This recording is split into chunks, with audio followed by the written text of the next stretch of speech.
اعوذ باللہ من الشیطان الرجیم، بسم اللہ الرحمن الرحیم۔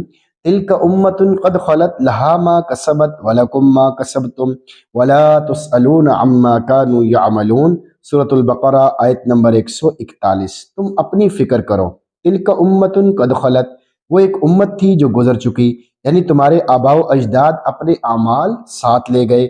لہا ما کسبت ولکم ما کسبتم، جو کچھ انہوں نے کمایا وہ ان کا ہے، جو کچھ تم نے کمایا وہ تمہارا ہے۔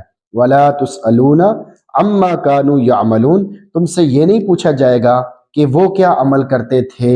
جب تمہیں ان کے اعمال سے کوئی تعلق ہی نہیں ہے، پھر ان سے نفع کی امید رکھنا حماقت اور بے وقوفی ہے۔ آیت کا میسج آپ کے نام، ہر آدمی اپنے اعمال کا ذمہ دار ہے، ہر کوئی اپنے اعمال کا ذمہ دار ہے، اور اس سے اسی کے اعمال کے بارے میں پوچھا جائے گا۔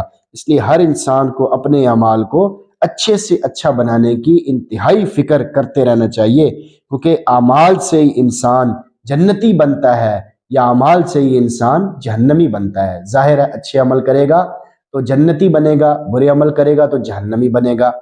اچھے عمل کرے گا تو جنت والے اثرات دنیا میں محسوس کرے گا، یعنی سکون، عافیت، چین۔ برے عمل کرے گا تو جہنم والے اثرات دنیا میں محسوس کرے گا، پریشانیاں، مصیبتیں، طرح طرح کی جو ہے نا ٹینشنیں، ڈپریشن، عذابات، ان کو محسوس کرے گا آدمی۔ جب اللہ کی نافرمانی کرے گا تو قدم قدم پر محسوس کرے گا۔ تو اپنی فکر کرو، تم اپنی فکر کرو، جو گزر گئے وہ گزر گئے، تم اپنی فکر کرو، اپنے آپ کو بچانے کی فکر کرو، جہنم کی آگ سے بچاؤ اپنے آپ کو، اس کے لیے فکر کرتے رہو، اللہ سے ڈرتے رہو۔